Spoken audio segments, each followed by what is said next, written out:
শীত পড়তে না পড়তেই খেজুরের গুড়ের খুব ডিমান্ড। আর এই সময় এই খেজুরের গুড় দিয়ে পায়েস খেতে কিন্তু খুবই ভালো লাগে। আজ আমি তাই খেজুরের গুড় দিয়ে কিভাবে খুব সহজভাবেই এবং প্রত্যেকটা ট্রিক্স অ্যান্ড টিপস ফলো করে পায়েস করা যায় এবং খেতেও সেটা সুস্বাদু হয় তাই দেখাবো। আমি ওখানে 1 লিটার দুধ নিয়ে নিয়েছি, সেটা গরম বসিয়ে এখানে 50 গ্রাম মতো গোবিন্দভোগ চাল ভালো করে ধুয়ে জল ঝরিয়ে তাতে একটু ঘি আর একটা তেজপাতা মেখে রেখে নিলাম। এর মধ্যে আমার 1 মুঠো কাজু এবং কিশমিশ নিয়ে নিয়েছি, সেটা ভালো করে ধুয়ে নেব। কাজু কিশমিশের মধ্যেও কেমন দেখুন নোংরা থাকে, সেটা ধুয়ে ফেলে একটু জল দিয়ে এই পায়েসটা হতে হতে একটু ভিজিয়ে রাখবো। আমার দুধ এর মধ্যে গরম হয়ে এসছে। দুধটা মাঝে মাঝেই পায়েস বসালে এরকম 4-5টা নেড়ে নিতে হবে। আমিও তাই একটু 4-5টা বারবার করে নেড়ে দেব। এর মধ্যে দুধটা উতলে উঠেছে, গ্যাসটা একটু কমিয়ে দেব। মাঝারি আঁচে রেখে এরকম করে কোনো একটা খুন্তি বা হাতা দিয়ে কড়াইয়ের 4-5টা নেড়ে নেড়ে বারবার দিতে হবে। এখানে আমি 3 চামচ মতো দুধ তুলে রাখলাম। এটা আমি একটা কাজে ব্যবহার করব। দুধটা আমি আবার নেড়ে দিলাম।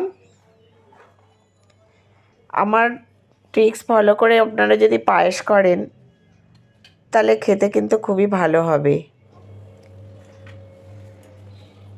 যে দুধটা তুলে রেখেছিলাম তাতে আমি 1 প্যাকেট মতো এরকম আমুল স্প্রে দুধ গুলিয়ে আগে রেখে দেবো। এটা আমি পরে ব্যবহার করব। আমি এটা ভালো করে নেড়ে মিলিয়ে রেখে দিলাম। দুধটা বসিয়ে দুধ হতে হতে আমাকে এই কাজগুলো করে নিতে হলো। আবার আমি চলে এলাম, দুধের গরম বসিয়েছি সেখানে। এবার এই যে ঘি মেখে চালটা রেখে দিয়েছি সেই চালটা এবার আমি দিয়ে দেব। এই চালটা দুধের মধ্যে ফুটে সেটা চালটা সেদ্ধ হবে। এরকম দুধের সাথে চালের সাথে মিশে যদি ফুটে চাল সেদ্ধ হয় তাহলে সেই পায়েসের টেস্টই বেড়ে যায় অনেক গুণ। আগে চাল ফুটিয়ে পরে দুধের সাথে মিলিয়ে বা দুধ ঘন করে নিয়ে পরে চাল সেদ্ধ মিশিয়ে সে পায়েস তেমন খেতে ভালো হয় না। তাই আমি দুধের সাথেই চালের সাথে সবসময় পায়েসের জন্য চালটাকে ফোটাই। এতে অনেক গুণ বেড়ে যায় পায়েসের টেস্ট। এবার আমি 3টে এলাচ ফাটিয়ে এর মধ্যে দিয়ে দিলাম। দিয়ে দিয়েছি একটা তেজপাতাও। সব কিছুর সাথে যেমন চালও ফুটছে তেমনি দুধটাও ঘন হচ্ছে। এইভাবে 7-8 মিনিট ফুটে ফুটে গোবিন্দভোগ চালটা দুধের সাথে ভালো করে সেদ্ধ হবে। আমি এখানে 50 গ্রাম চাল ব্যবহার করেছি। আপনারা চাইলে 75 গ্রাম চালও 1 লিটার দুধের জন্য ব্যবহার করতে পারেন। তবে 50 গ্রাম চাল ব্যবহার করলে সেই পায়েসটা খেতে অনেকটা ক্ষীর মতো হয়, খেতে খুব ভালো হয়। চালটা এই পর্যায়ে আমার সেদ্ধ হয়ে গেছে। এর থেকে বেশি সেদ্ধ করলে সেটা ভাতের মতো হয়ে যায়। এবার আমি বহু আকাঙ্ক্ষিত সেই খেজুরের গুড় দিয়ে দেব।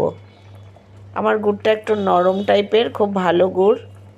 200 গ্রাম গুড় আমি এখানে দিয়ে দিলাম। এই গুড় এবার এর সাথে ভালো করে মিশিয়ে নেব। গুড়ের সাথে দুধের সাথে চালের সাথে খুব সুন্দরভাবে মিশে গিয়ে এটা একটা ক্ষীর মতো পায়েস তৈরি হবে।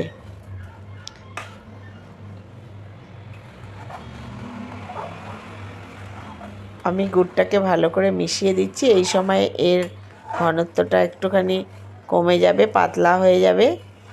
পরে আস্তে আস্তে ফুটিয়ে এটাকে আবার একটু ঘন করতে হবে। অন্যদিকে আমি একটা ফ্রাই প্যান বসিয়ে দিয়েছি। তার মধ্যে হাফ চামচ মতো ঘি নিয়ে নিয়েছি।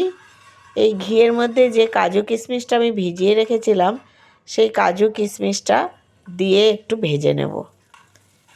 এই কাজু কিশমিশ এরকম ঘিয়ের মধ্যে একটু ভেজে নিয়ে পায়েসে দিলে পায়েসের স্বাদ কিন্তু খুব বেড়ে যায়। না হলে কিশমিশ যদি দুধের মধ্যে দিয়ে দেওয়া হয়, অনেক সময় দুধটা কেটে যায়।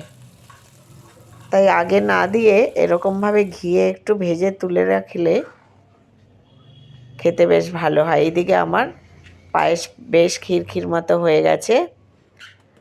এটা আবার ঠান্ডা হলে আরও বেশি ঘন হয়ে যাবে, তাই আমি আর বেশি ফোটাবো না।